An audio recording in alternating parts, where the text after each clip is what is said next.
Good evening, everyone, and welcome to the opening race of the Sim Racing Hub International GT3 Season 4. It's round one here from Laguna Seca, California, USA. The SRHI Autumn Series was due to kick off 2 weeks ago with the GT3s, but an unfortunate and well-timed server problem means that the championship starts tonight. I'm Tim Fulbright, your lead commentator, back to guide you through the action on screen, and I'm delighted to be joined again by my good friend Steve Proudy. Good evening, Steve. How are you doing? And welcome back to what promises to be another exciting season of GT3 racing. Yeah, absolutely, Tim. I mean, GT3s, it's creme de la creme at SRHI, or should I say SSRI, transition period at the moment. But yeah, the grid is absolutely packed this evening, and it's packed with talent. There's over 40 cars currently on the server, all just beginning qualifying now. They've got 20 minutes to set that best lap they can and get as far up that grid as possible. And I think that's going to be very, very important tonight, because we have got some very talented drivers, and I expect to see at least the top 20 probably all within, I would say within a second. I'm going to edge my bets and say the top 20 are going to be within, or as near as damn it, within a second of each other around here. And let's not forget, Laguna Seca is not the biggest of tracks, or not the longest of tracks, to have 42 cars or more circulating on it this evening, but it's going to be good. Well, hello to everyone as well that's watching along in the streams, both on YouTube, Facebook and Twitch. Thank you very much for joining us this evening. Hope you're having a good time, getting excited for the season ahead. And of course, it kicks off tonight, here and now. You're in the right place at the right time. And of course, if you do enjoy the racing that you see on screen tonight, please feel free to like the stream and subscribe to the YouTube channel. Follow on Twitch, like on Facebook, whatever it is for whatever platform you're on, and stay up to date with all the racing that's going on here at SSRI, as Steve mentions, transition period as two communities come together. And the first round of any season is exciting. New liveries, new tracks, new competition, but plenty of names in the entry list for this championship, as Steve alludes to there. Nearly 50 cars can be taken to the track across the course of the season, with almost every GT3 mark represented, so plenty of the racing spectrum on the track. And like I say, a delay, so the calendar's undergoing a bit of a reshuffle as a result of that cancellation, with the final round now set to take place on the 18th of January. So our post-summer champion won't be crowned until early 2022, but they won't mind. The title is what they're here for. And speaking of championships, Dark Sky Racing Sem Spenkelink was knocked from his GT3 throne last season by George Boothby. And this season, there looks to be plenty of drivers, though, that will be wanting to stop Spenkelink's reclamation of the title. Quick run-through of the race format. 20 minutes of qualifying will set the grid for a 60-minute race. It's flag to flag, so no requirement for a mandatory pit stop. So if anyone comes down pit lane, we must assume it's a problem and not strategy. And let's turn our eyes then to qualifying. It's a track that you can race at, isn't it, Steve Proudy? There are opportunities to overtake here, but with a circuit that maybe is quite narrow in places, a runoff to play with, getting that good qualifying position is very important here at Laguna Seca. Yeah, absolutely. I mean, you know, you drop a wheel off the track and into the really sort of sap that forward momentum out of the car, you will lose tenths and you will lose positions on the grid.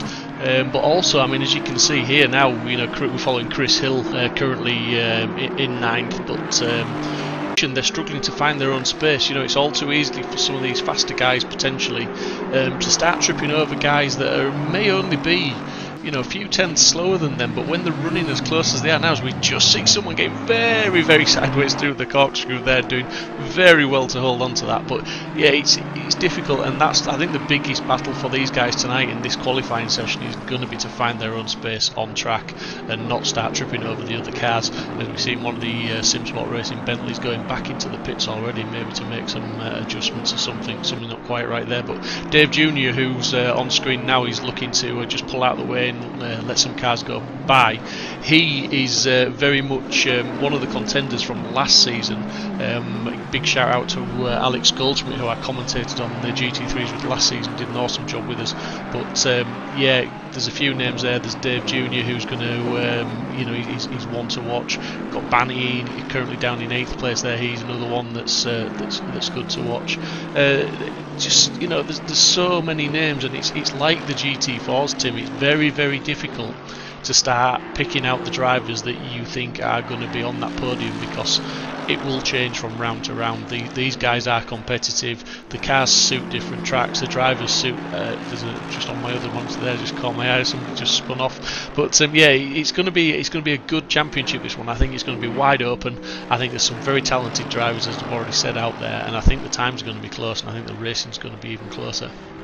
Well, Dave Jr. living up to the very complimentary words from Steve Proudly, currently topping the timesheets, 1 minute 22.659. He's got 0.168 of a second over Rob in second place in the number 48 Aston Martin. And well, just a quick stat for you here, Steve. Like you say, not much room to go around at Laguna Seca. 2.238 miles, 3.6 kilometres long, and with 42 drivers on the grid, it's only 85 metres of track if they're all out there spread evenly. And if you think about, some of the braking zones are 100 metres long for certain corners, you know, there's really not a lot of room to go around. But drivers are out on track at the moment. They are trying to find that space and get up to speed and start putting in some quick lap times. Here's Clyde Bainey crossing the line. He jumps up to 5th place. That's a 1 minute 23.079, so he's on the cusp. As he drops it onto the right hand side and into the sand there, he jumps up to 5th place. 0.420 of a second though off this provisional pole time from Dave Jr. in the number 10 Lamborghini. That lap time looks to be holding fairly strongly at the moment, and already Steve's prediction of the top 20 being separated by a second. The top 19 are separated by 1 second as it stands, so the grid is really compact, really close together, and it's just a taste of the action we have ahead of us this evening. 12.5 minutes to go. It is Junior who leads from Spence Robb. Chris Pinchbeck up to 3rd place in the number 443 Aston Martin. He's a third of a second away from top spot. Then it's Vickers, Barney, Planas in 6th, ahead of Garland, Cox, Wester and Simmers rounding out your top 10, and they're separated by 0.8 of a second. We go on board with Dennis Berkman from the Mode 11 racing team, heading up the hill through turn 6, then climbs up the rail straight towards the corkscrew, the iconic corner here at Laguna Seca. Brake hard over the crest and plunge down 3 stories worth of elevation change through the left and the right, and then try and carry the speed down the hill through this banked left-hander, get the car back over to the left, brake again through another corner that seems to have lots of positive camber, but get it wrong, find yourself spat off into the sand that lines the circuit here, and into the final corner at turn 11. Get the exit lined up perfectly, power down, flat to the line. Dennis Berkman across the timing line, and he improves. No, he doesn't improve on that lap, but stays 14th. Still some time to be found out there on track as we cut to Aranam in the number 55 Lamborghini. Team Rocket fast and furious, yet to set a time. Puts the time in now, jumps up to 7th place, a 1 minute 23.022. So this grid is coming together already now. The top 23 separated by the best part of a second. So the order is very close as Rich Smith puts the SimSport Racing Bentley onto 3rd place on the grid. So Steve, already look at these times. I mean, the top 6 are within 0.3 of a second, and like we said, top 20 plus drivers within a second around what is a fairly compact circuit. Yeah, absolutely. I mean, it is close. I mean, Dave Jr. just at the top of the table at the moment, just by a clear 1/10. Rich Smith a further 2/10 back, and then it really does get close. I mean, you've got 1, 2, 3, 4, 5 drivers all just within 2/10 of that pole time. Well, 6 drivers, including Rob in 2nd place. But you know, it's so close, and I think it's going to get even closer because there are a few drivers finding a 10th here and there that are all in the top 20. So those times are going to come together even more. But yeah, the prediction of the top 20, I think that's out the window. I think maybe we should go for the top 30 being within a second of each other. But that just goes to show, you know, we're running 2 tiers this season because of the demand, and they had to do qualifying to decide which tier they're in. So these are guys that are all pretty much on a similar pace, and when you get this many cars on the similar pace, it's only going to go one way. It's going to be close, and it's going to be tight, and it's going to be a hard-fought battle.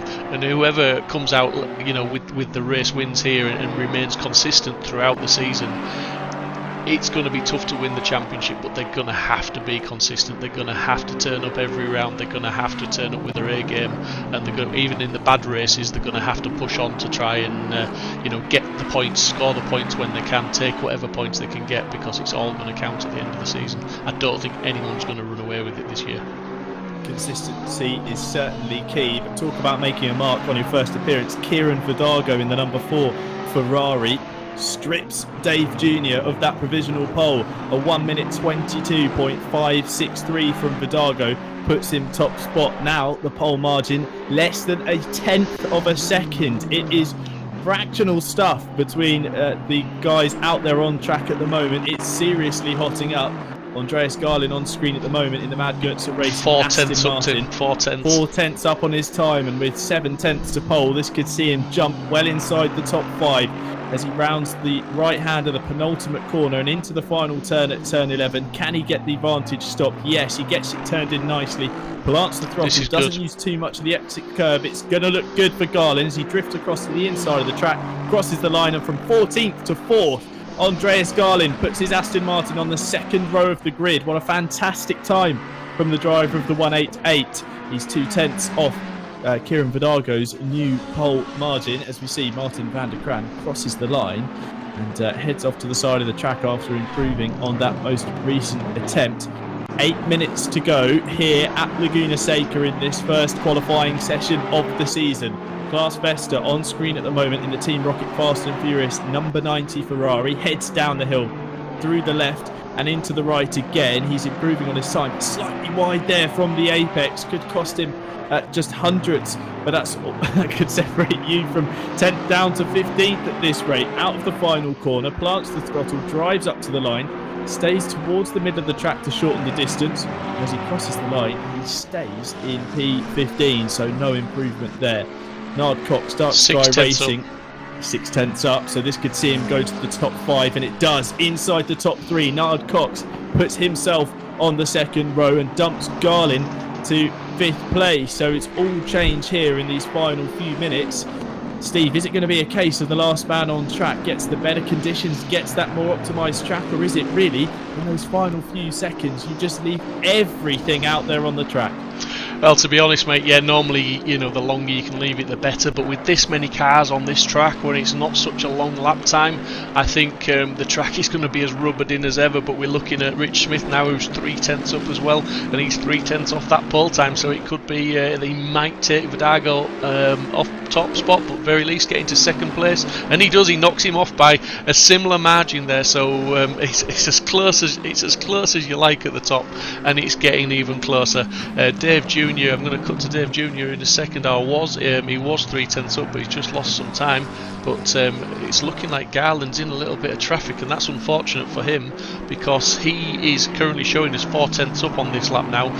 As long as that car gets out of his way and lets him maintain his speed, and he does, but he has lost some time. He's only got a tenth in hand now. He had 4 tenths at one point, so that would have seen him easily on pole position. But as it stands now, he's lost that time, and he's going to be in for a similar to his best lap. He may get a slight improvement, and a slight improvement's all he needs to get up into that 5th place, but he has got the pace, judging by the sector times, to potentially get onto that front row, if not pole position.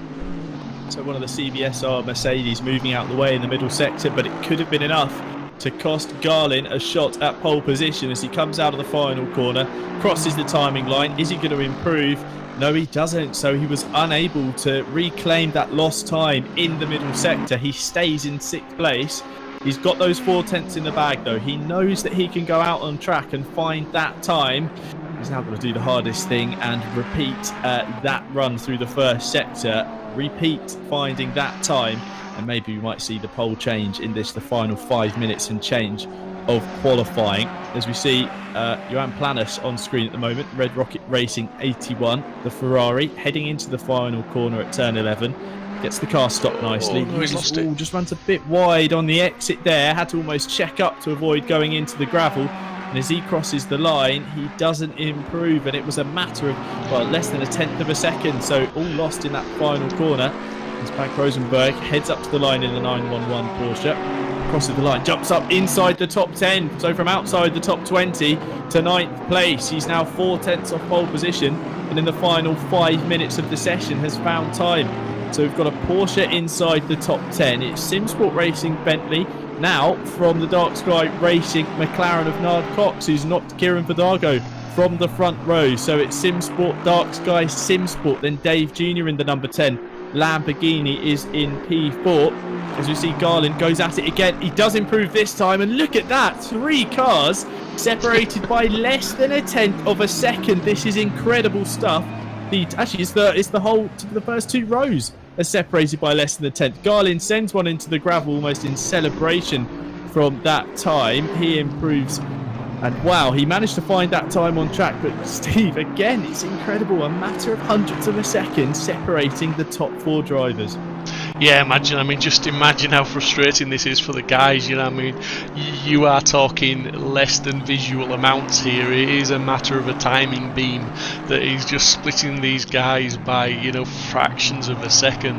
It is not visible, it's crazy, and, for Vidago to go from what was a respectable pole time down to 4th, albeit still on the second row, but down to 3rd, but on the second row, but it's so tight, so close, and it's going to be difficult to overtake here. It does matter. Qualifying is important. You want to get that clean start. You want to be on that front row at the very least to get away, because it's going to be difficult to start overtaking around here with so many cars, and mistakes, believe me, are going to be punished, because you are going to lose positions if you start going off the track and pushing too hard.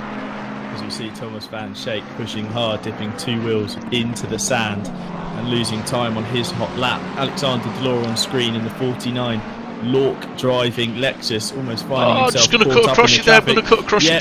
Vidago was 2/10 up, and he pushed, and I think that was a little bit of, he was frustrated there, because I think he was pushing and he was going to be on pole position. Obviously he's lost that time. He's got it in hand, but you saw him catch those 2 cars going into the final corner. Little bit of contact there, and that was his lap over. But yeah, I talked all over you there, because I saw on the timing screen Vidago was 2/10 up as he approached that final corner. He'll be kicking himself, he'll be annoyed, he'll be trying to regroup. He's got 2 minutes on the clock. I would, can you not just drop back, just create a little bit of space and then go again, rather than chasing the car around like he is at the moment. He's out there, I'm not, maybe, but I think that's what I'd be doing too. Well, it looks like he's picked a target to follow, and it's a good one at that, because it appears to be Rich Smith's number 76 Bentley, which is our current pole sitter. But that could all change. As we said, traffic was going to be a problem in qualifying, and traffic was certainly a problem for SimSport Racing's Kieran Vidago as he arrived at the final corner. 2 cars preparing to start their hot laps, and he arrives on a quick one, improving, potentially grabbing pole position, has to back out of it, ends up making contact with the Lexus of Alexander Delore, sending him into the gravel. So look, it's hot stuff out there on track, and there's a fight for space as well as the fight for the grid positions, but he's going to gather himself up and go again. It now looks like Nard Cox has improved, so he's reclaimed pole position in the number 35 McLaren. A 1:22.458 sees him reclaim top spot, is now Smith and Vidago are going to go again, but there's traffic up ahead. It's the McLaren. As we see, Smith dives to the inside and Vidago almost tries to follow. It's the number 95 going round, and actually Rich Smith seems to bail out of that one and get fully out of the way. Oh no! Vidago though getting held up through turn 3. This could be the lap, and he's running out of time. He could just about get back round and start another lap, but 3 push laps from Vidago. He's surely going to be getting frustrated under there, Steve, as he's being held up by this McLaren. Yeah, that's the thing. He's going to have to keep pushing to get around to get another lap in, and he is well and truly boxed in. He's stuck. There is a pace differential, but the other guy's on a hot lap and he's entitled to be there, and that's a little bit of feistiness from Vidago there, to say it kindly, and he's actually bailed out the lap there. Yeah, I think there's a bit of frustration sneaking into that cockpit, understandably so. Like we said right at the beginning of qualifying, you've got to find your place on track, and it's just unlucky. count his blessings that at the moment he's on row 2, and I think he's looking, well, I was going to say he's looking relatively safe there, but he has just been pushed down to 4th place, so he's clinging on to row 2 at the moment. But he'll be frustrated because, as I say, on the timing screen it didn't lie. He was showing he had 2/10 in the bag there. As we see him, Pinchbeck on his final go around has just run wide, and he's going to abort that lap now. So the timer elapses. No more time left in this qualifying session. If you're on a lap, you get to complete it, but that's it. Your last chance to improve your grid position. Nard Cox is still up to pole, but yes, Arwen Nahm deciding to bail out on that lap with time in hand. So it looks like Cox, Smith and Junior will be our top 3 for this evening's race here at Laguna Seca. A mesmeric qualifying session. I'm sure we're going to be taking a few moments to catch our breath as the drivers line up on the grid, but we'll run you through the order quickly. It was indeed Nard Cox taking the first pole position of the season. A 1 minute 22.458 sees him claim top spot in the number 35 McLaren. Then it's Rich Smith in the 76 Simsport Racing Bentley. He was a matter of thousandths of a second behind the pole sitter. Then it was Junior and Vidago, the top 4 separated by 0.105 of a second.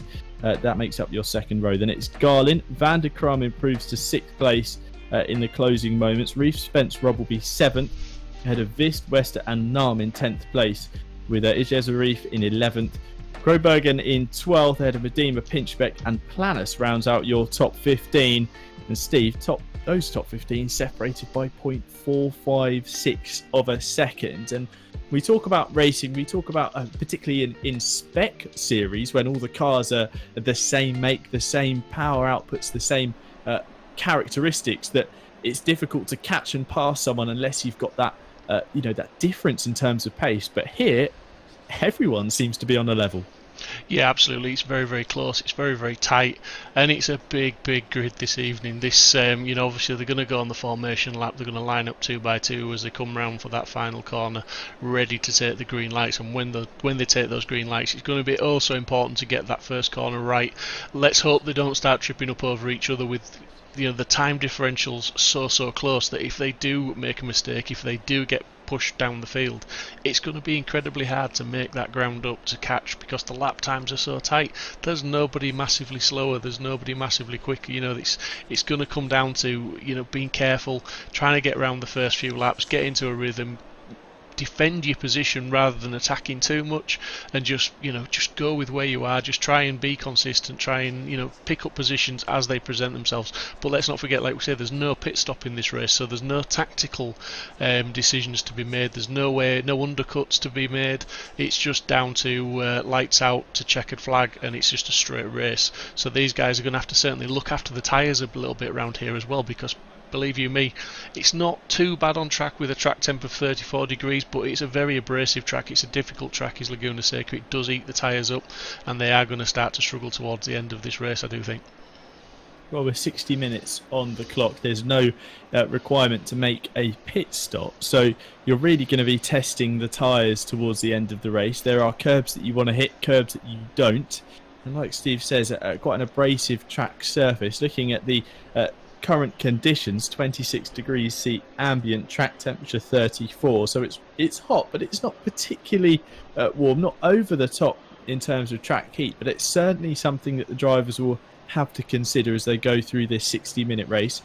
It's 2 minutes past 3 p.m. local time, so no chance of the conditions changing as the sun sets, for example, as we come down towards the back end of the grid. And on the left-hand side there, an Aston Martin with a very colourful paint scheme. I believe that's Bas van Mellis, continuing the same theme from his Porsche in the GT4 category. We can see Chris Hill's cars as well, Aaron Pike as well there towards the back end of the grid, and these drivers will be hoping to get a clean start and potentially benefit from any drama that kicks off in front of them. But looking at the weather forecast as well, no chance of rain, so these conditions are looking to stay fairly consistent across the 60-minute race this evening. Nard Cox leads them away from the grid on this parade lap. Drivers will just be focusing on making sure they've got everything set up and ready to go, because once that green flag waves, you're locked in. You've got to get everything right before the start of the race, and then once the race begins and all hell breaks loose, you've got to be prepared to react as and when. On board with Chris Pinchbeck in number 443 SimSport Racing Aston Martin. Cars still making their way away from the grid. That just gives you some idea of how big this field is tonight, Tim. Well, I was looking at the track map, and Nard Cox is already on his way into turn 4 in the end of sector 1, and here at the back of the grid we're yet to make it into the first corner. So not only was traffic a problem in qualifying, we can almost certainly say that after a few minutes and a sizable percentage of this race, the front of the crocodile will certainly be catching the tail, and there will be blue flags and drivers will be having to move out of the way for the race leaders. And that's another problem, isn't it, Steve? Because dealing with traffic is something that drivers are going to have to get used to in this championship, with so many cars on the grid and with 60 minutes of racing. It's a skill in its own right, isn't it? Working out when to pass someone, how to pass them, crucially, when's the right time to back off and maybe try again another corner. Yeah, absolutely. Like I said earlier, you're going to have to defend your position as much as you are going to have to attack it. You're going to have to remember that there's no pit stops. You're going to have to be make those conscious decisions that when you make a move, it's going to have to be decisive. As we've said so many times, it's no good trying to be opportunistic in some degrees. You're going to have to be calculated. You're going to have to know that when you go for that move, it's going to work, because if it doesn't, it's going to cost you time, and then once you start costing time, there's always going to be someone just behind you waiting to pounce, and you can go very quickly from an attacking position to a defending position. So I think we're going to get some great racing now, as they are all starting to line up 2 by 2, ready to take the green lights. Well, hello everyone who's watching along. If you've just joined us, what a perfect time to click on this stream and be ready to watch some racing. Hello Stefan Hoffman-Arvidsson, as well to Adam Isalovic, Gene Pinchbeck and Bolton Laden Scouse, as well as Sem Racing watching on. They round the final corner here at Laguna Seca. They're going to line up 2 by 2 and come towards the start-finish line to take the green flag and kick off this GT3 Season 4 here at SSRI. Nard Cox will lead them away. We await the green flag, and it waves. 60 minutes to go here at Laguna Seca. Cox gets a good start, but it looks like Vidago's made a lightning bolt. He's looking towards the middle to move up from P3. Goes around the outside of Dave Jr. into the first corner, but Cox defends the lead from Smith. Jr. actually now manages to get up the inside of the Bentley on the exit of turn 1. It looks like in the background, Garland's round as well. There's a bit of a traffic jam as they all attempt to make their way through the Andretti hairpin for the first time. There's a McLaren being pinballed around the middle of the grid, and that's a real shame to see, the group being decimated so early on, but it's a likely symptom of such a large number of cars trying to make their way through such a tight hairpin on the opening lap of a 60-minute race. But Nard Cox has got the whole shot. He leads away at the moment from Junior, Smith, Vidago in tandem. This top 4 already beginning to break away from the Ferrari of Van der Kraan as they head up the hill, up the Ray Hall straight towards the corkscrew for the first time of asking, over the crest and into the left-right.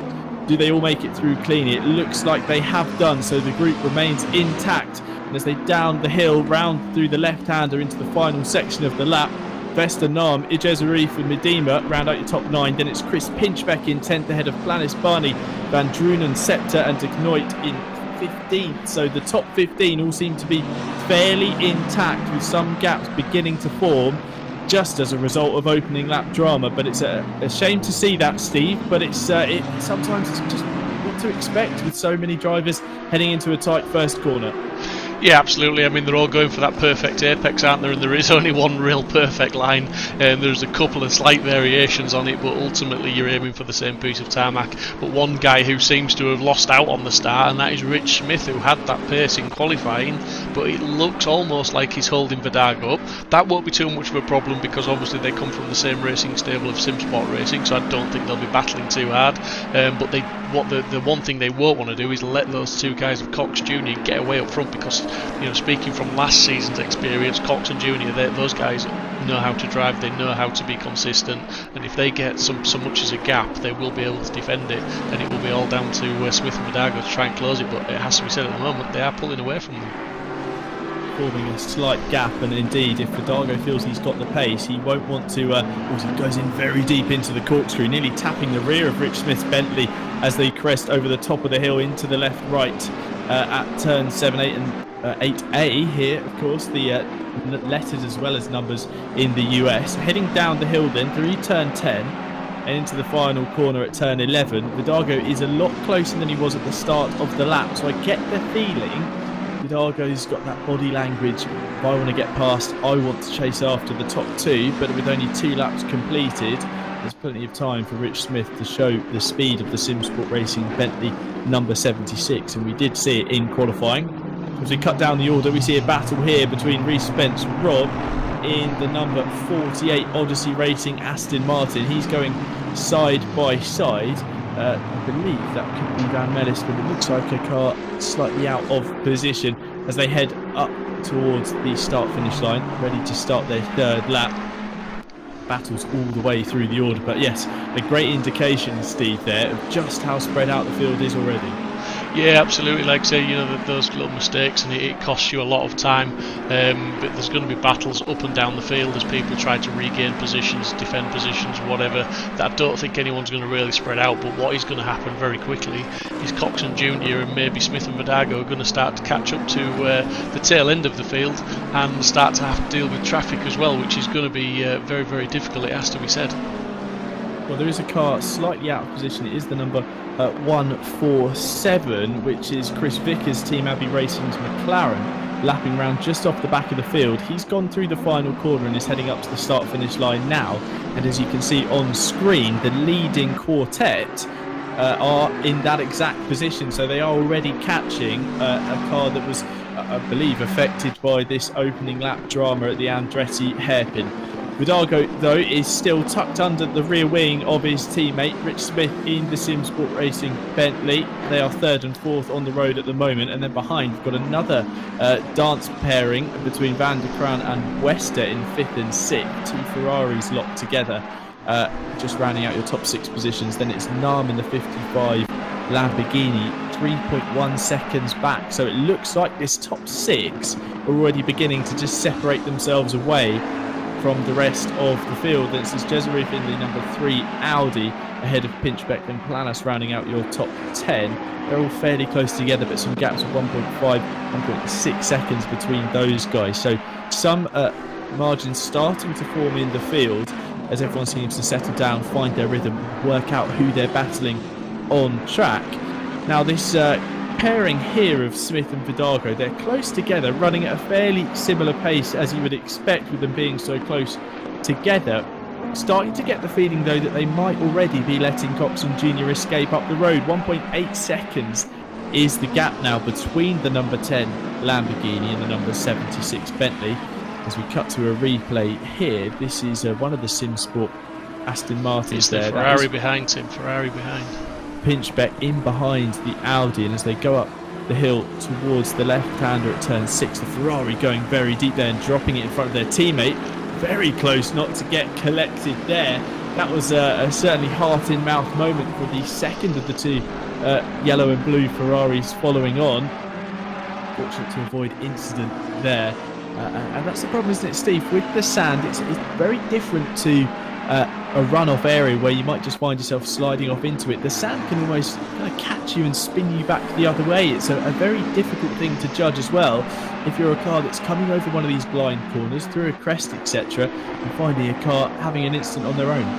Yeah, absolutely, and it highlights what I was saying about not making a mistake, because it's going to cost you dearly. That Ferrari, the number 36 Ferrari, qualified in roundabout P15, and he's now currently running in P27, so he's almost lost, you know, he's almost doubled his deficit to the leader just by that one mistake, because there's so many cars running so close together, and obviously safe rejoins are paramount. You've got to wait to join safely, and you could be waiting a long time around here, and obviously cars coming past at racing speed are going to have that advantage. They're going to get past you.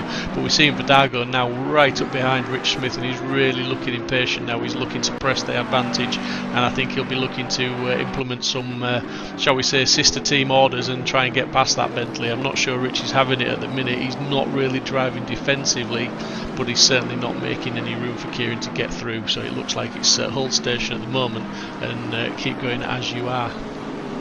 We saw from qualifying, if Vidago wants to make a move, he often is very keen to open the door for himself. He'll be hassling the back of Rich Smith. We see two battling Mercedes here. Danny de Swart in the number 57 CBSR Racing Mercedes heads Manuel Greif in the 789 car. They're together on track, battling away for what is P18. As we see contact further back, that's Sander Bale getting into the side of Anthony to Horst, I believe, and spitting to Horst out to the right-hand side and into the sand. So another collision there at the Andretti hairpin, one of the prime overtaking opportunities on the lap. As we see, there's more drama up ahead because it looks like one of the Ferraris is slow in the centre of the circuit. The drivers having to split round to the left and the right to avoid the slow car. I wonder if that's was the Medema 36. Yeah, it is. I was going to say yes. It's Medema. That was the car that was spun off a couple of laps ago on the run up the hill. And again, it looks like another incident for the number 36, leaves them stranded in the middle of the pack and tumbling down the order. And with no pit stops, with no strategy cards to be played to fight your way back through the order, you have to do it on pace. He gets past one of the Aston Martins there, being followed in hard though by Scepter in the number 32 CBSR BMW. Actually cuts across the corkscrew and drops it on the apex as he tries to rejoin into the wall on the right hand side. And it's gone from bad to more bad to worse for Mitsuo Medema, as it looks like he ends up in the wall. We'll have to see if he gets going again and can rejoin safely. And Steve, it's beggars belief, but we're only 9 minutes into the season, and I feel like we've had a whole championship worth of racing already. Oh, absolutely, yeah. Action-packed is not the word. Oh, it certainly is. Move. Sorry, Steve. There's the move. Rich Smith moves aside, allows Kieran Vidago through, lifts the gates on his teammates and says, "Go for it. If you think you can catch them, if you think you got the pace to win this race, prove it, Sonny Jim." Lets him go. Vidago now up to third. Smith down to fourth. Yeah, absolutely. He's going to be pushing now, is Kieran, and let's hope there's no mistakes that come from that push. He's going to be really trying. It'll be interesting to see his lap times, but it's looking like Rob and Lenson here battling away over 27th position, and that's the beauty of this tight field, is they are battling for every single position on the track. There is no mercy shown. They are literally pushing for any points that they can score and any positions they can gain, and some nice clean overtaking going on and some real pressure being applied to the cars. Drivers doing really well to keep it on. The not been too many incidents so far. You know, we're not looking at viewing too many replays because most of the cars are staying in the right direction. Just seems to be that number 36 Ferrari that's having a few issues. Notice Vidago's off. Vidago's just gone off. You can just see on my other screen now. That is it. That was exactly what I was saying. Vidago's going to now push, and he'll push hard, and he's made a mistake. I didn't quite see. I will try and find a replay of that one to see if we can find out exactly what happened with Vidago there.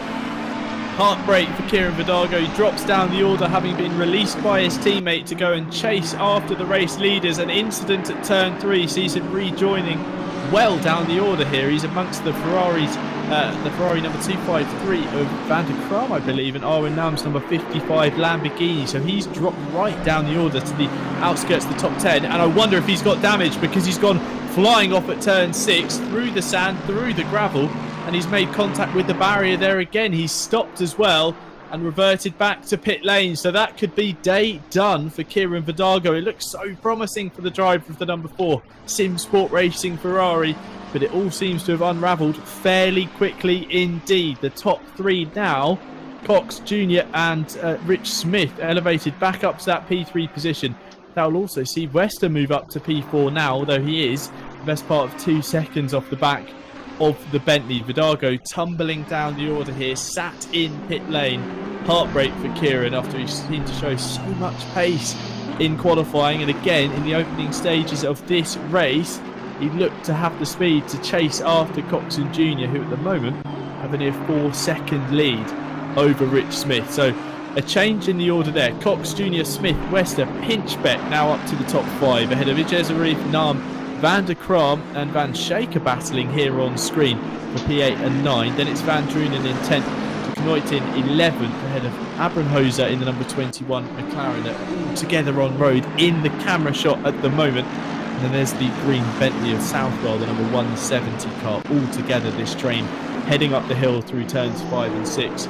Steve, heartbreak for Kieran Vidago, and also I sense potentially a little bit of frustration for Rich Smith, because you let your teammate go, you want them to go on and do the job, you sacrifice a bit of time that, like we say, tenths and thousandths of a second matter in this championship, and now he's got an even bigger mountain to climb from P3.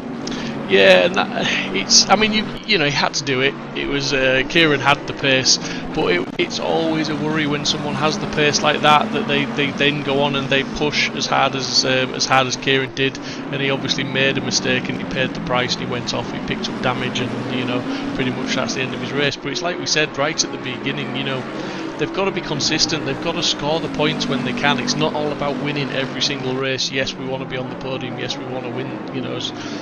As drivers, that's what we do. That's what we want to do. But Kieran, he was pushing. He obviously pushed too hard and he went off. And unfortunately, in this round, he's not going to score any points now. And gone from a healthy third position. Points do indeed make prizes, especially in a championship as close as this. Vidago's score from this evening will be 0. Could that come back to haunt him when the championship concludes in January 2022? We head on to a replay now, and this is the Vidago incident. So into the Andretti hairpin, Vidago the Ferrari, Rich Smith the Bentley, towards turn 3. Vidago using all of the curb on entry, and just a slide actually on turning. So in the first part of the corner, as he comes in from the outside curb to the apex curb, just seems to get a wiggle on, catches the slide, hits the sand, finds himself drifting out into the barrier and straight to the scene of the accident. That's going to be a really difficult one for Vidago to swallow tonight, because I get the feeling, Steve, that it wasn't a massive incident or mistake, just a slight slide on the way into the corner, catches it, finds himself spinning off the track. Yeah, for sure, that's all it was. A little bit of you see two cars going off there. That's Simmers and Sepser, is it? I believe, just making a little bit of contact there. But yeah, he just, like we keep saying, just those little mistakes, and it's going to cost dearly. And like you say, at the end of this championship, he may well be, missing those. But as we've seen, Sepser there's just gone off completely. I think it is there. The BMW was just completely sideways.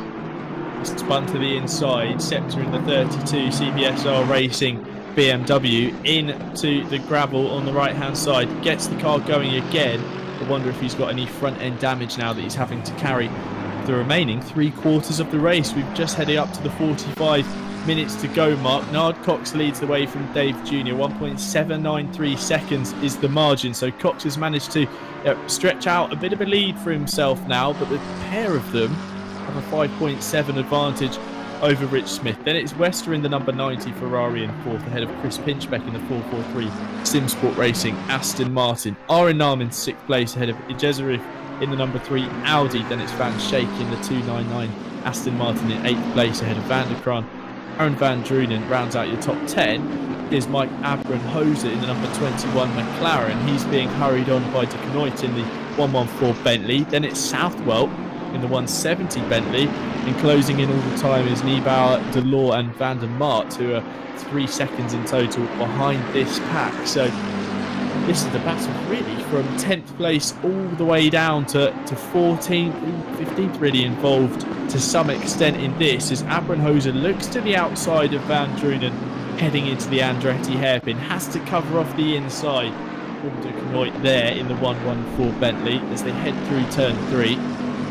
Out onto this lap 12 of the race.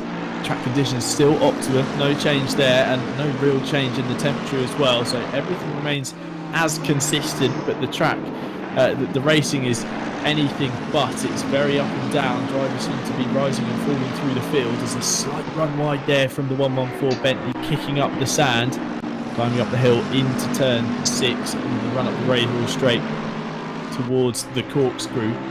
Difficult to follow cars through here. You need as much visibility as possible to pick out your braking zones and the apex. As we see there, Abramhoser hurrying through, but it looked like Van Drunen had run wide down the hill. Wonder if he's got any sort of track limits warning from that. You won't want to tally those up, because a penalty could cost you very dearly, and not just impact this race, but indeed the course of your championship run. The two Bentleys close together.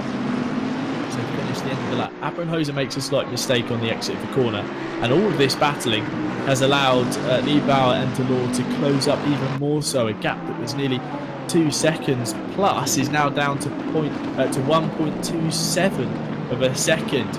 So they all close up as they nearly go 3 wide through turn 1. Then they all seem to find their line on the exit of the corner. It's still McLaren, Bentley in this battle for 11th place in the order. I get the feeling there's going to be a pass soon, if not a mistake. As we cut down the order here, Patrick Treffers in the number 313 Nissan dives up the inside of a Lexus, which I believe is De Keyser's number 15.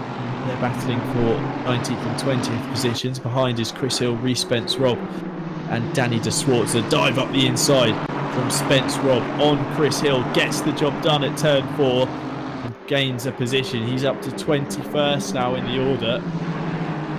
Looking to kick on. He's past Chris Hill there. And his next target is De Keyser in that 15 Lexus. And then if he can get up to Treffers and can make a move there, and they've got a bit of a gap to bridge up to Planas in 18th position. It's nearly 10 seconds, the gap between this quartet and the next group of cars. It's already starting to see how the field is splintering off into these groups. Here is Joan Planas in the number 81 Red Rocket Racing Ferrari. He's battling with the other Abramhoser on track, the number 33 Aston Martin. Nelson Abramhoser, as they go up over the crest and down towards the tricky braking zone at the Andretti hairpin. Ferrari closing up slightly mid-corner there, but it looks like Abramhoser was prioritising the exit of the turn, manages to plant the power nice and early and get the kick out of this first hairpin. As it looks like Reece Spence Robb now has got past De Keyser fairly easily. So he dispatched Chris Hill on that lap. Now he's got through past De Keyser. Now sets about a 10.799 second gap between him and Planas. Let's see if he can start chipping away at that as he crosses the first sector line and heads up the hill into the furthest part of the circuit away from the start-finish line towards turn 6, under the bridge there and into the left-hander. Don't hit the sausage curb on the inside. De Keyser runs wide though anyway and is about to lose the position to Chris Hill. Gets up the inside on the run up the Rahal straight and into the corkscrew. The Aston Martin succeeds in making the pass on the Lexus, gets the advantage stopped nicely. Chris Hill up a position now into P20, but De Keyser tries to fight back through the rainy curb. They're nearly side by side, but no, Hill holds on to P20 for now. Just going to cut to a replay, Tim, of Treffers just losing some positions and a little bit of traction as he came out of the corkscrew. So he's obviously going up now, braking zone, all good, looking to get through the corkscrew, looks reasonably tidy through there, but just on the next corner now as he goes round this left-hander, you can just see the car break away at the back end. He collects it all up, but it's cost him time. He's had to stay off the throttle and run out wide, and that's just cost him, what, 3-4 positions? Lucky to avoid just skating off even more so and making a collision with the barrier there. Patrick Treffers in the 313 Nissan dropping down the order. Now we saw how Reece Spence Robb made his way through this group. Patrick Treffers is going to be wanting to do much the same, and in fact he's got Dennis Workman for company as well now in the 444 Aston Martin. So Workman and Treffers, two drivers I'm familiar with from their GT4 competition, look to get their way through the field as we jump up to P11. Here's Abramhoser in the number 21 McLaren, still locked on the back of Aaron Van Drunen's number 24 Mercedes. They're batting over the top to the final position actually in the top 10. There's Damien De Keyser. Yeah, look at the cars behind. The Aston Martin and Nissan have really closed up on the opening 2/3 of this lap. They're going to be trying to find a way past the Pulse Motorsport Lexus anytime soon. Yeah, cut to De Keyser there because he came through the corkscrew absolutely sideways, which has cost him a lot of time and allowed those guys to close right up on him. But yeah, he was certainly struggling and he was certainly trying there. Up over the hill, across the start-finish line then. Treffers is trying to line up a pass on Workman as we see behind Andreas Garlin, who was facing the wrong way at turn 1.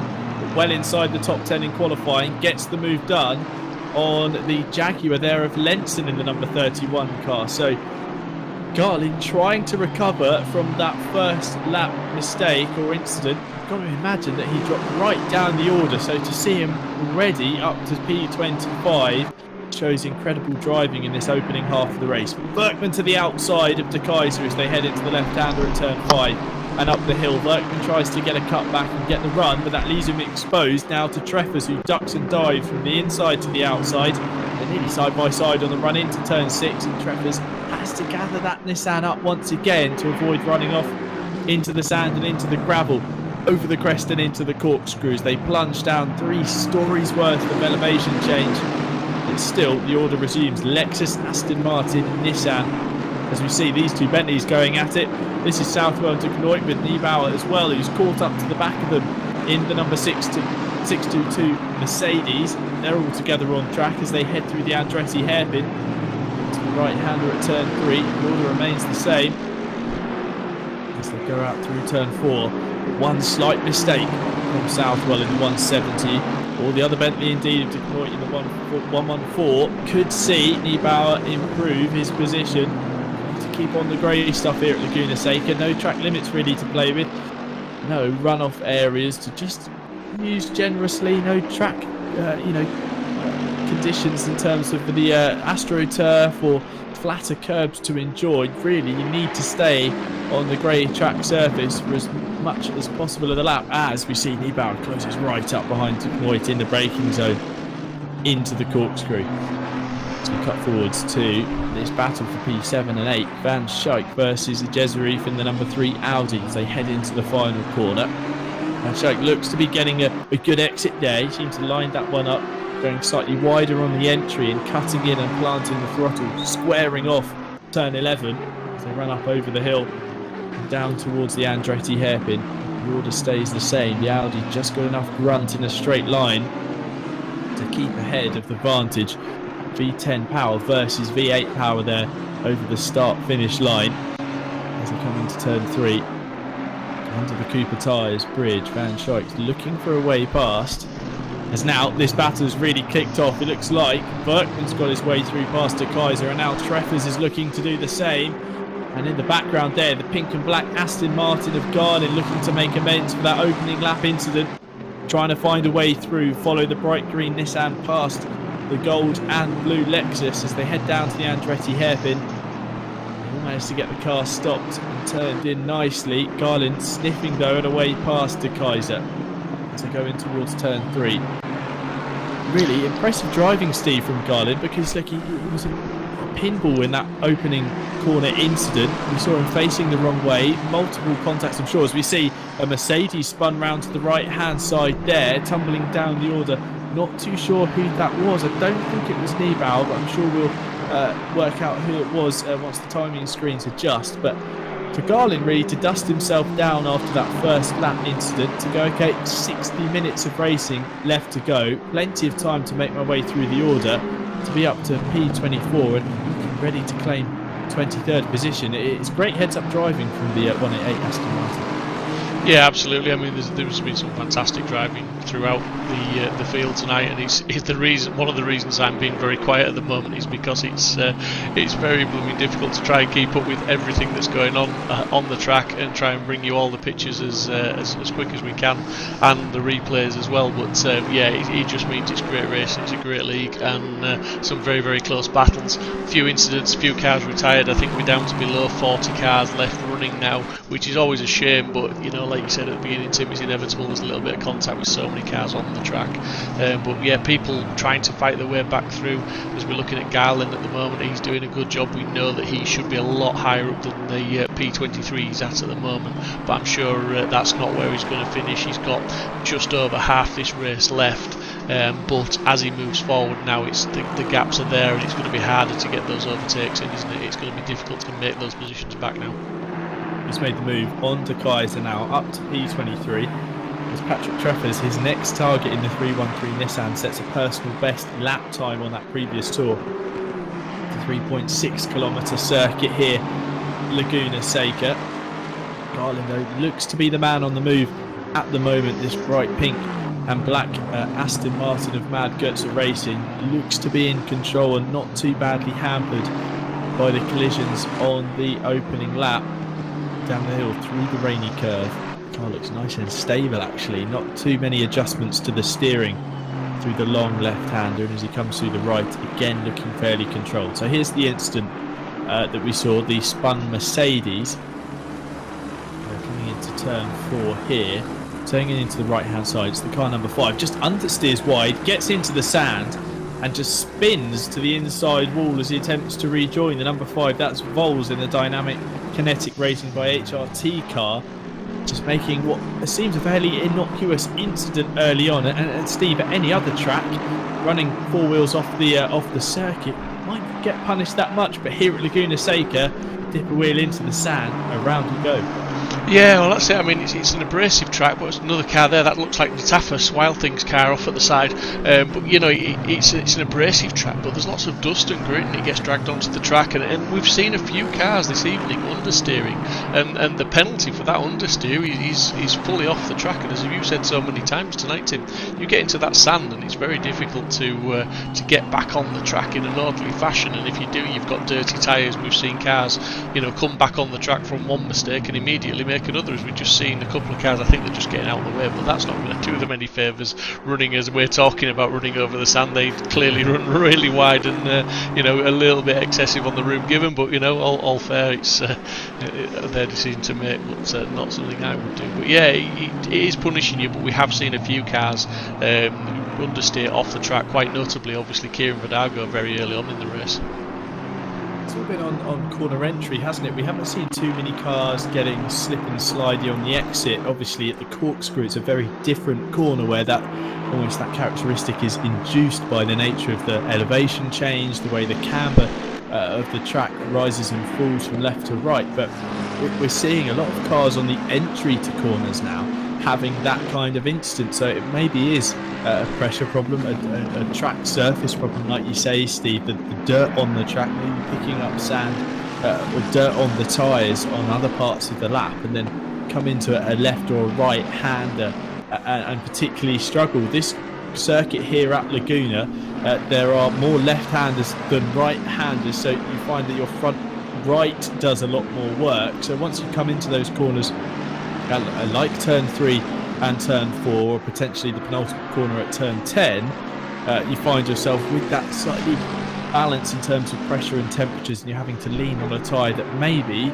isn't in its optimum working condition, and a mistake can come in. As we see, Abramhoser looking to make his way past Van Drunen. He's been tucked under the rear wing of the number 24 Mercedes for seemingly the last 30 minutes and 10 seconds of the race, but as we see, Van Drunen runs wide. So just as we say that, Mike Abramhoser gets his wishes granted. The number 21 McLaren up into the top 10. Let's run you through the order with half the race gone and half the race to go. Nard Cox leads the way. He's got a second over Dave Jr.'s number 10 Lamborghini. It's then Rich Smith in the 76 Simsport Racing Bentley rounding out the podium.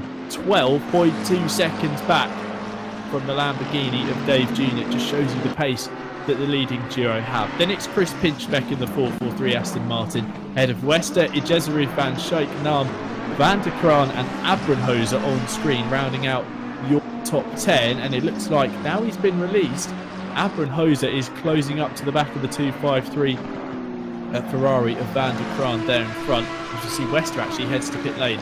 And here's an instant, I think this is Naam, isn't it? It is Steve? indeed, yes. Up over the corkscrew, through the left and the right, down the hill then into the rainy curve, another slide potentially, through, yeah, just understeering, so another corner, oh, and actually ends up getting spat out by the curb.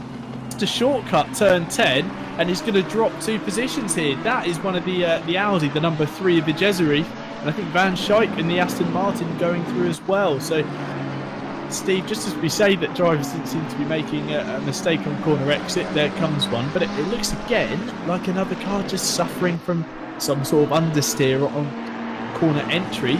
It's about a car's width away from the apex, and it's almost uncontrollable from there on in. He was off the track. Yeah, absolutely. They just seem to sort of snap back, don't they, the cars on the surface, and they end up in one direction or the other, and it's not very often that it's a good position to end up in. But I was just actually when I saw the yellow flags for that incident, I was actually just going to apologise to Jean Pinchbeck, who's watching her son Chris, because he's climbing through the order. Is Chris? I can't remember. He qualified around about 11th or 12th, didn't he? He was outside the top 10 for sure, and he's up to a solid 4th place. He's taken that 5th place away in the last couple of laps, and he's up to a solid 4th place now, and he's lapping faster, it has to be said, or he was lapping faster than Rich Smith.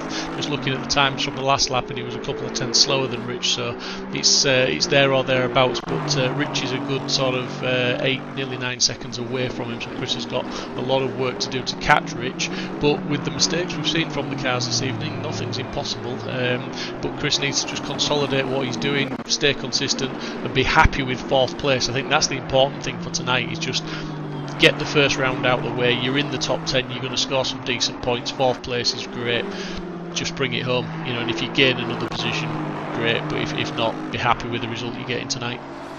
P14 to P4 for Chris Pinchbeck in this opening half of the race, so he's certainly made his moves through the field, and now he's got a gap to Rich Smith worth trying to chop down. I did notice, Steve, as you were talking, the Audi that we just cut to briefly, Jezerif hit it from inside the top 5, so I'm not sure if that's a mistake. Not too sure about the rules this season, but no requirement to make a mandatory visit to pit lane.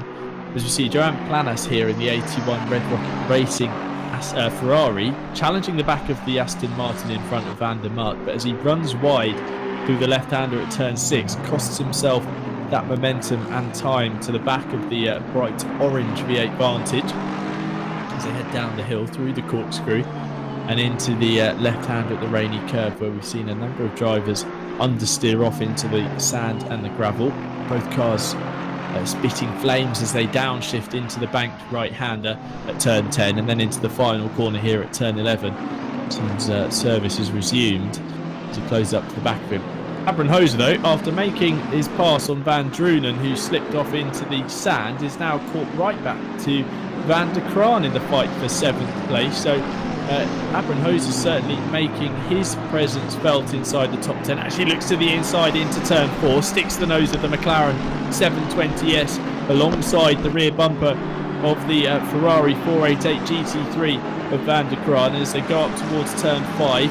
Van der Kraan's managed to hold on to the position for now, but Abramhosa nearly gets the overlap on the exit of the corner, under the bridge and in towards turn 6. They're still in the same way as off goes Van der Kraan, off into the sand. He just understeered wide. No turning at all there, it seemed, as he made the apex. Abramhosa through, but that's also promoted Van Drunen Southwell as well inside the top 10.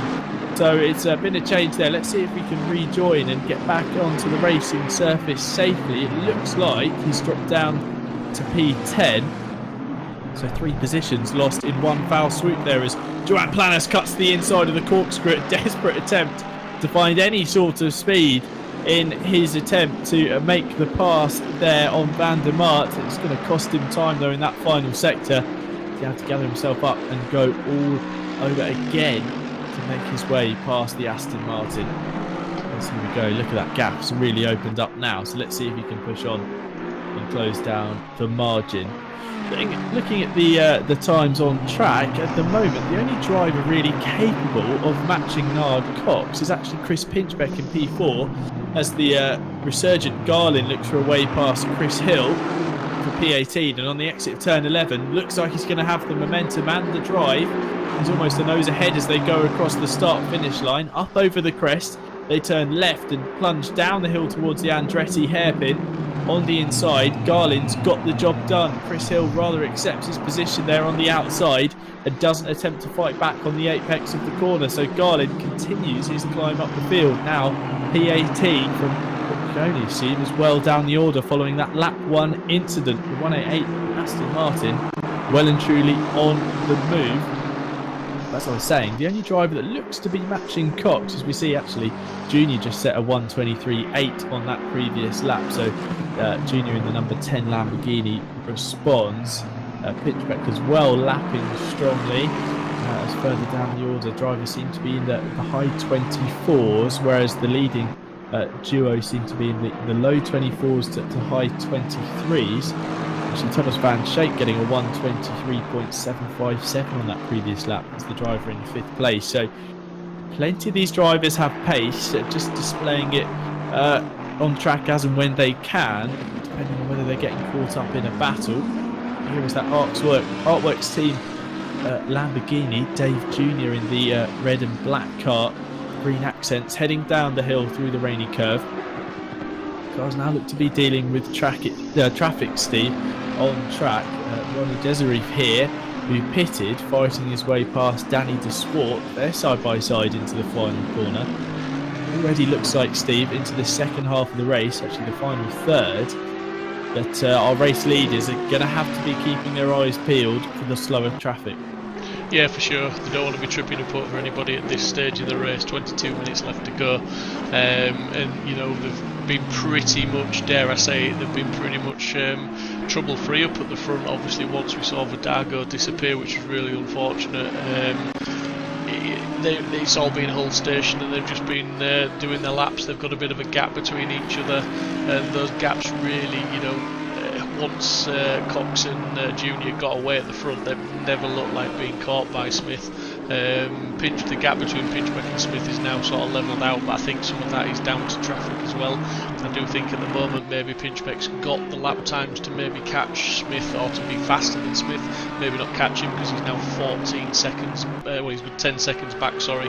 He's got a lot of work to do to try and catch in 20 minutes, but the lap times are up and down. I mean, Pinchbeck's been lapping in the 23s, his last lap was a 25.1, so I think, you know, the traffic are not causing problems, but they are slowing them down a little bit. They're having to go offline, they're having to you know, change the braking points, and it is costing them either a 10th here, a 10th there, and it all adds up to a second or so when they get to cross the finish line. So it's difficult now. They're going to be concentrating really hard, and it's great to see these big grids, but the drivers, it gives them that much more work to do, mental work to do, with just concentrating so hard on who they're catching and where they're going to pass them.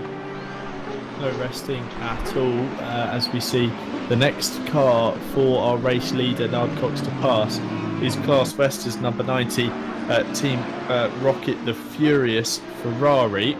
So he's all the way up to what is P24. So considering that there's been a couple of dropouts, nearly half the grid have still been lapped by our race leader. Here in 15th place though, this battle continues on. Van der Mark leads Joan Planas by, as you can see, a matter of metres on track. And another battle further down the field. Dan Lenson, in the Team Rocket Dan, number 31 Jaguars. Great to see this car being used and taking part in the racing this evening. He's trying to latch on to the back of the Ferrari, which was Class Western. Like I say, that was the last car on the lead lap. In fact, Dan Lenson is yet to be lapped. That gold McLaren behind, that is our race leader Nard Cox. So he'll be having to move aside shortly. He's got a good opportunity to do it here on the start-finish straight. Understeers slightly wide out of the the final corner, sorry. And Cox gets alongside. And Lenson will be backing out as they rise up over the crest. Careful there, not dipping two wheels into the sand. Don't want to have an incident with the race leaders. And all this traffic, I was going to say, has allowed Dave Jr. to properly close in on the race lead. The top two are now right together on track, whereas the gap was nearly 2 seconds at points. And a headache gets even worse for Nard Cox, because in front he's got a battling trio of De Kaiser, I believe that's fighting in the Lexus, as well as Chris Hill and Patrick Travis is a lot further on. That's Dennis Berkman there, and Claas Vester, they're all together. Cox gets through on Dennis Berkman, who seems to just back out of it, well in the knowledge that that's the race leader coming through. So now he's got to make his way past Vester in that Ferrari, as he looks for a move onto Kaiser's Lexus as they rise up over the crest. Fantastic onboard shot showing just how the track drops away. De Kaiser off to the left hand side, having to be careful as he rejoins the racing line, backs up on the apex because he's towards the inside, has to brake slow and slow the Lexus down. As we see Claas Vester actually just backs out of it, picture in picture, gets well out of the way. but all this fighting has definitely brought Dave Jr. back into the mix as the gaggle of cars heads into the final corner that includes our 2 race leaders. But Cox has got clear of them, and now Dave Jr. one more car to dispatch. That's Damien De Keyser, and once he's done, he can realign the crosshairs back on the rear end of that number 35 McLaren. But a difficult lap there for both drivers, Steve, but they both managed to just execute it about perfectly, just waiting for the opportunity to present itself. But that being said, good heads-up driving from the back markers there to get out of the way of the race leaders when they could. Yeah, absolutely. I mean, that was so difficult, and the onboard shot just really showed you, as the race leader coming up behind those guys who were battling for position and battling hard. He just had to. There was nothing Cox could do really. He just had to wait, bide his time. Yes, Junior closed up on him, but it's better to have Junior closing up on him than have Cox try and throw it down the middle of them or something like that and get taken out and lose the race lead and potentially retire from the race. So he did exactly the right thing, but it was so hard, so difficult to pick his moment. But thankfully the back markers did just let him do what he needed to do. As we just saw Workman there, it was just taking an alternative line through the corkscrew, and that's cost him quite a few positions, I believe. But there is a lot of traffic there, and I'm not quite sure if some of that's back markers, some of it's leaders, as it were, and some of it's battling for position, as you can see from the relatives on the screen. So it's all going on in the track. It's hard for us to keep up, and it must be very frantic for the drivers. But at the front, Cox is now extending that lead back out again. He's put the hammer down. I think maybe before he was coasting, and I think he's got something in reserve. He's doing what he needs to do now, and he's got clear track. He's got away from some of those the back markers, as it were. And while Junior's still only a second back,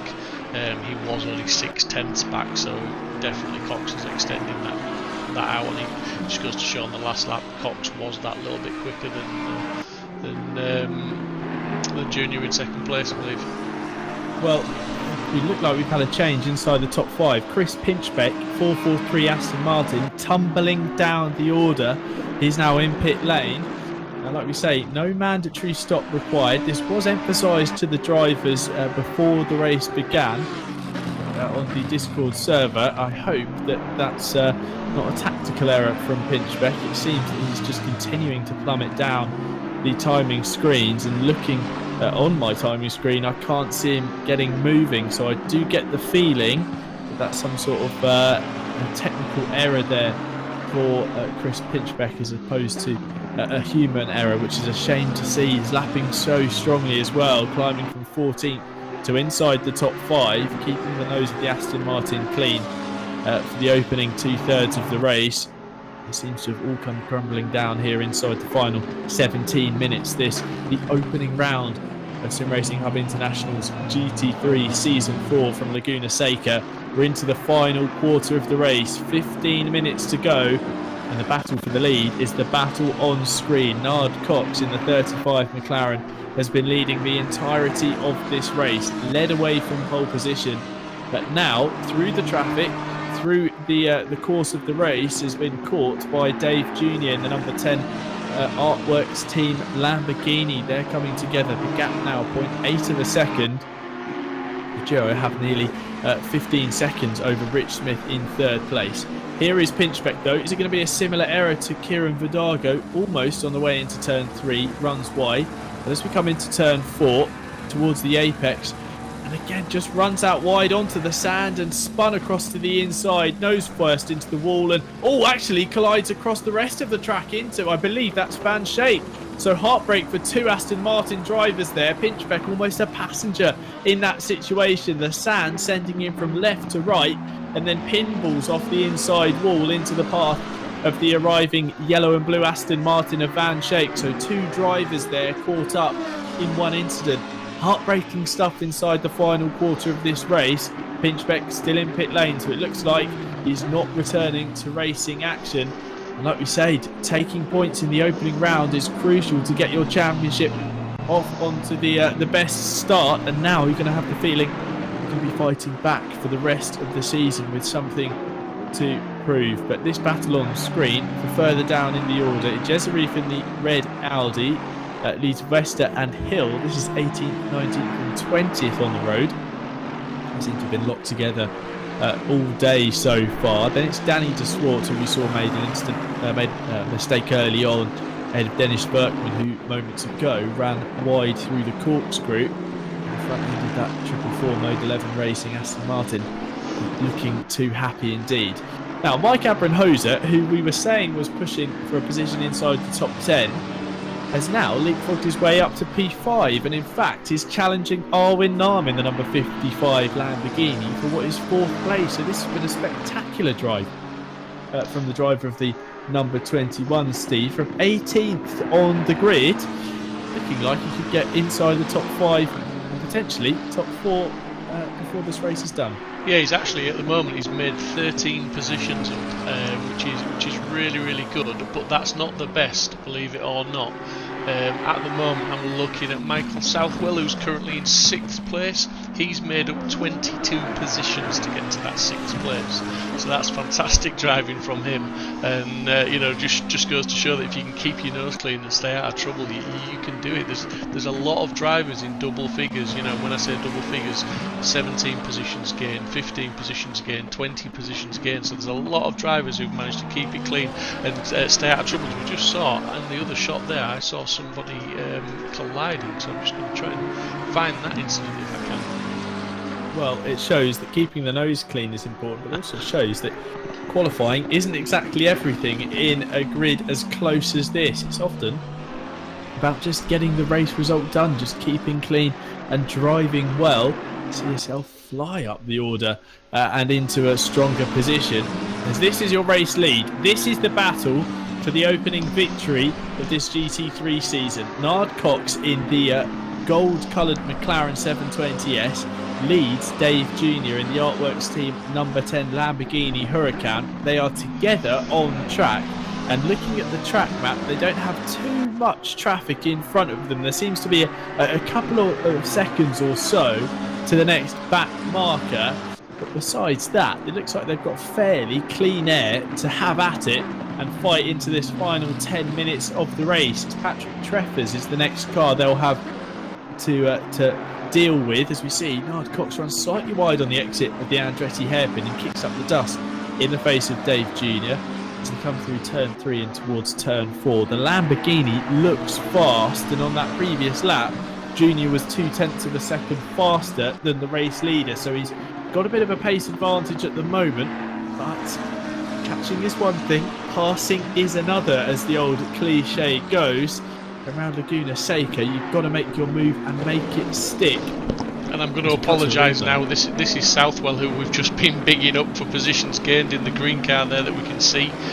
Just watch through this next couple of corners. Just a little bit of a coming together. First contact there, but more contacts to come, and it doesn't end well. Ooh, Southwell catches the slide as he spins towards the inside. I think he was going side by side with Danny de Swart there through the exit of the corkscrew, through the rainy curve and through the right hand and penultimate turn at turn 10. Tumbling down the order goes Mark Southwell in the 170 Bentley. Now finds himself outside the top 10. So after fighting through to a really strong position, it seems to have come unravelled there in the closing 10 minutes of the race. Commentators curse, potentially side-to-side contact, more likely, as we see the battles on track. Alexander Delors driving Lexus, going side by side there with, I think, Reece Spence Robin, the 48, is looking to fight through the order up to 13. Reece Spence Rob early on was caught behind the battle involving Damien De Keyser, Chris Hill, Patrick Treffers as well. So it shows that plenty of time in these 60-minute races to fight your way through the order and maybe make amends for an opening lap mistake or a mistake in qualifying, because at the moment Reece Spence Rob is on course for a top 15 position after starting inside the top 7, so definitely an instant on the opening lap forcing him down the order. Now here's the fight. Look at this, Steve. Abramhoser and Nahm up together on track, Abramowitz, though, he needs to carry that momentum that's seen him climb the order and get a move done on Nam in this final 8.5 minutes. Oh, he was late on the brakes there, Tim, wasn't he? That was throttle a little bit longer than Nam, but he's definitely pushing and he's definitely taking chances. You know, he's really wanting that 4th place, and he's going to have to bring his A game because you know, Nam's no pushover. It's for a reason. He's a great driver. So just dropping through the corkscrew there, so aggressive. It's looking like Abramowitz is really pushing that McLaren and just having to lift the steer that we've seen cause so many problems tonight and stay on the tarmac, and that gap's just opened up ever so slightly. We're talking 4 tenths, but it does seem to be a lot better, a lot later on the brakes as Nam, but just Nam seems to be able to get that Lamborghini all hooked up on the exit, and he just manages to extend that gap by a tenth or so. Tenth, but just watch Abramowitz now. He's going to close up on the brakes again, just try and keep it in tight, get that front end tucked in, get on the power. He's just losing a bit of traction there with the back end stepping out. He's trying hard, Abramowitz, isn't he, Tim? He's really pushing. He wants that 4th. There you can just read the body language of the steering wheel and of the car. Abramowitz is hustling this number 21 McLaren 720S around the Laguna Seca circuit. That P4 is his target and he wants it bad. A couple of mistakes though, a little slide on the exit, the Andretti hairpin just costing him time, and maybe Nam seeing that now is the time to respond and tries to set out on building a position. This on screen, centre screen, is the battle for the race lead. 38 laps completed, 6.5 minutes to Nard Cox and Dave Jr. are glued together on track, and this battle will decide the winner of the opening round of the season. Cox has been holding the lead. He's led every single lap up until this point from pole position, but Dave Jr. making a move in the closing stages and snatching this race win away from the McLaren driver. Up the hill, through the left-hander at turn 6, up the race like the McLaren's just able to pull a gap in the opening sector and a half. 0.8 of a second now the margin, whereas it was down to 4 tenths. I wonder if through this is up, whereas picture in picture we see up the inside Abramowitz nearly gets the pass done on Nam, but Nam swoops around the outside, closes the door in fact and says, "You're not taking P4 from me just yet. You'll have to try again." I'm sure it will as well. I mean, that move came from nowhere. He didn't really look close enough to be having a go.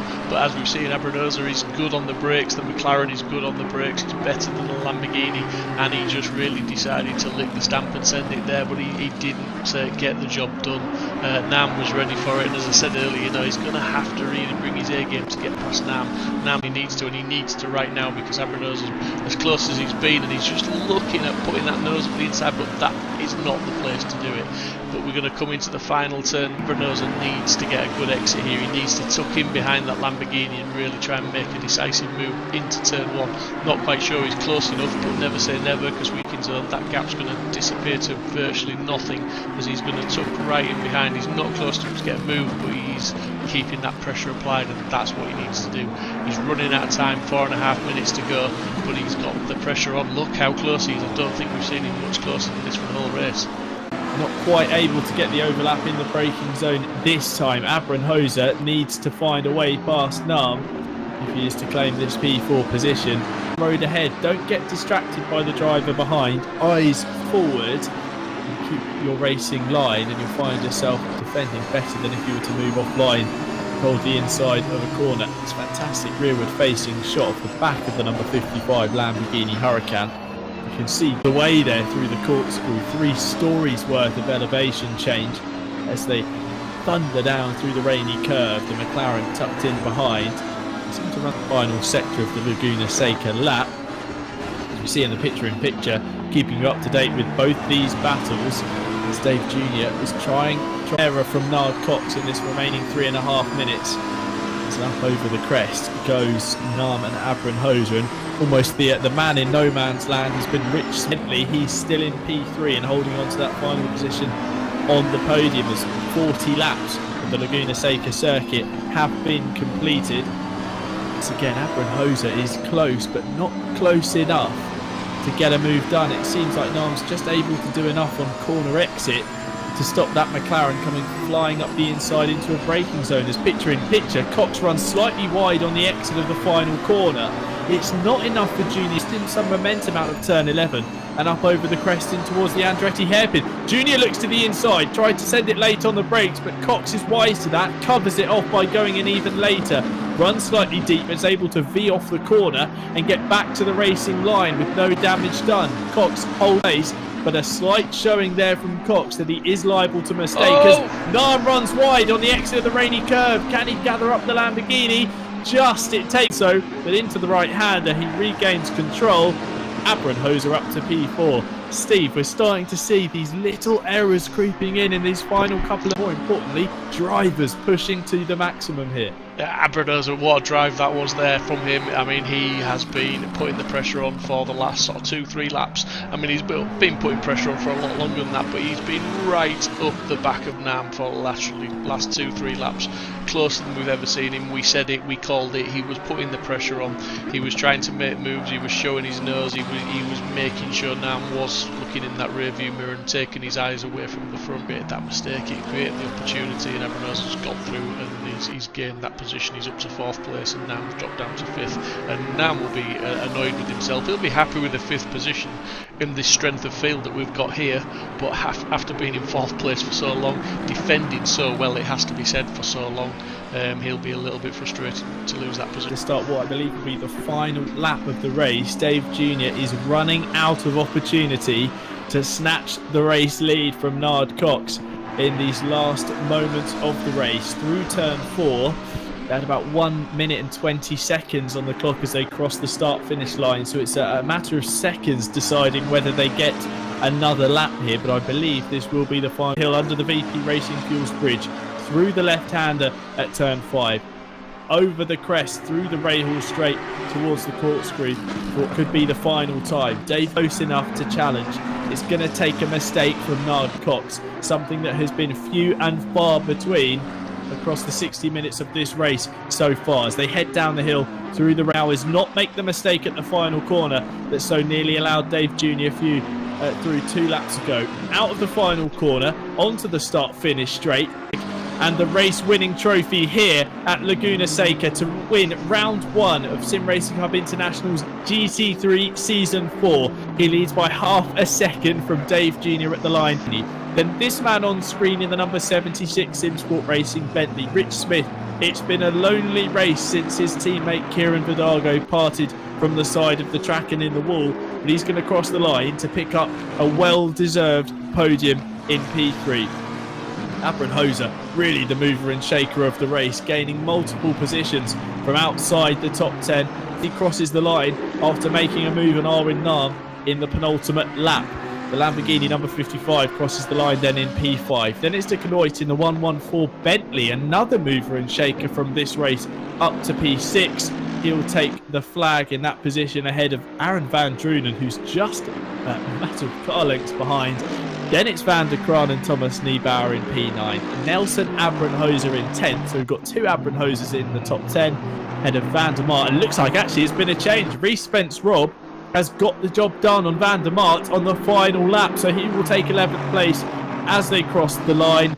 Then it should be Alexander Delors and Andre Garlin, who fought back from that opening lap to take P15 at the flag. Then the rest of the order, Patrick Treffers, Ijezeri number 3 Audi, who we saw pit in the midpoint of the race, never really recovered from there on in. And then Chris Hill in 18th, Klaas Vester in 19th ahead of Damien de Keyser, rounding out your top 20. And Steve, we can take a breath, we can take a little sit down and cool off for a second there, but what a spectacular opening round to this season.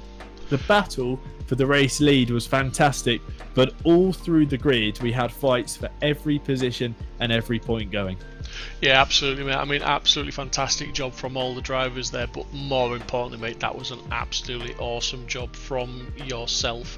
I mean, I was trying my best to help with commentary there, but the action was so frantic. My eyes were pretty much fixed to the broadcast cameras, trying to pick out those battles, trying to find the replays, trying to listen to what you were saying and keep up with the action on track. But you did a phenomenal job there, mate, and I'm sure you are ready for a drink this evening after that one. I could do with one. And actually, this replay perfect just to show the incident at turn 1. It looked like Reece Spence Robb and Andreas Garlin got together on the apex of turn 2. It is at the Andretti hairpin, and as Reece Spence Robb spun Garlin to the left-hand side, formed somewhat of a roadblock. 2 Aston Martins facing the wrong way, and the rest of the field rather decimated by this opening lap incident. So that was the deciding point for those 2 drivers in the race. And Steve, I hope we get to have a word with the drivers post-race. They often do drop down for us to have a chat with them. But a quick comment on Nard Cox there, leading every lap of the race. I mean, I'm not sure we would have expected that, considering how close the top 4, 5, 6, heck, even the top 20 were in qualifying. But it just showed that come the race session, come these 60 minutes from flag to flag, Cox got the job done. He rose to the challenge, and especially when Dave Jr. started to, poke around in those final 15-20 minutes and try and force Cox into a mistake, he stayed clean and stayed true and held on to the race win. Yeah, it's we said it at the beginning of the race, didn't we? We said they've got to literally try and just concentrate on getting into that first corner cleanly. Qualifying was important to get up to the front end of the grid when it was so tight, and he did what he needed to do. He fended off the overtake attempts in the early parts, and he got his head down and he got into a rhythm very, very quickly, which is very impressive when you're under pressure, to be able to drop into a rhythm that's as fast as the guys around you and potentially faster than some of the other guys. And they both. Both the front guys managed to pull a gap on Rich Smith and Verdago in fourth. Verdago arguably had the pace on Rich Smith, but then when Rich released him, Verdago just made a mistake. I think he had the pace. I think he potentially could have been so much more for Kieran this evening, but unfortunately he made that mistake, and it cost him dearly, as we saw a few other drivers making those mistakes. But yeah, Nard Cox deserved that win tonight, and hats off to him. Hopefully we'll get a chat with him very, very soon. But yeah, great opening race. I think if that's what the season's got in store, I think we are in for an exciting season, and I don't think we'll have many races where it's a clear-cut sort of battle for the top 2 spots like it was there. I think we'll have more cars in the mix, and I think we'll have different people on the podiums as well. Obviously you get, with different circuits, different characteristics of the tracks, different cars will suit those circuits more so. I mean, you just take a snapshot of the race we had this evening, you would say that a car like a McLaren or a Lamborghini was a good one to have. Obviously we had the race winning McLaren of Nard Cox, but we also had Mike Abrenhoser climbing through the field in the number 21 McLaren 720S. So it looks like those 2 cars are faster to have. We also had 2 Lamborghinis inside the top 5, 2 Bentleys inside the top 6. So get a feeling that the Laguna Seca circuit maybe favoured those cars, but moving on down the season, different tracks, different track characteristics, it might favour a different machinery. So we could see this order changed, and with such fine margins between the drivers, if one track maybe leans towards your car's performance characteristics or its style, how it needs to be driven, or your particular setup, we could see the order shuffle around severely race by race, which is not unpredictable. Doesn't make things unpredictable, but makes things very much exciting. It's not quite a lottery, but it's close to it. It's all about getting the race done and driving well, and that can see you right up there in the order, like from Mike Abrenhoser here on screen at the moment in the 21 McLaren, climbing his way through the field with a spectacular drive in this opening round. And Steve, another thing that comes with this first race, obviously it's good to have a strong first outing, get back up to speed with the cars, with the competition, but in terms of the championship, the real heartbreaking thing is getting the checkered flag in the final round and looking back to round 1 saying, what if I'd done this differently? Should I have done this differently? There'll be drivers tonight who will be on either side of that fence, won't there? There'll be Kieran Verdago and Chris Pinchbeck missing out on some very strong points, but there'll also be the likes of Rich Smith, Mike Abrenhoser, Arvin Nahm, happy to come home inside the top 5 with some good points to their name. Absolutely, yeah. And I mean, I'm just looking at positions gained, and we've got about 5 or 6 drivers, as far as I can see, they've gained around about 19 positions tonight. So that's a lot of positions to gain in a race. But I almost understand why some of them, they maybe pull the pin and retire after a big incident. I mean, that incident of Pinchbeck's was massive. Obviously, the spin and the initial contact with the wall wasn't an awful lot, but he bounced back off that wall and got collected by that other car very, very hard, and he would have had some significant damage there. So I know he escaped back to the pits, because I saw that on my replay, which would have put him a lap back. Then he would have had to sit there with the controls locked while they repaired the car. And with a field like this, then to try and come back out and start to unlap yourself potentially and fighting through, it's like, yeah, you're not in a point scoring position, and you haven't got much chance to get into a point scoring position with only, less than 20 minutes left of the race, I believe, at that time. So, on those occasions, you can understand why some people have decided not to finish the race. But yeah, you're quite right. At the end of the season, if it comes down to a few points that's stopping you from potentially getting into that position ahead, or potentially winning the championship, and you didn't finish any round throughout this season for whatever reason, you are going to kick yourself, because as I said at the beginning, it's going to come down to the most consistent drivers. There's nobody out there, I don't think, in my humble opinion, that has got the out and out pace to win every single round and to walk away with this championship. It's going to come down to picking up the points at each and every round you enter. Doesn't matter whether it's a first, second, third, fourth place, whatever it is, just scoring the maximum points you can get in that round, and that's what it's going to come down to. Like you say, it's more often than not that the races where you don't score points are the ones that are crucial towards your championship, as opposed to race wins, etc. It's all about getting points on the board, and plenty of drivers have done that this evening. Well, let's wrap things up there. Thank you very much to everyone who's been watching from YouTube, Twitch or Facebook. I can see the chats have been flying in, everyone enjoying the action. Thank you very much for stopping by and lending us your evening.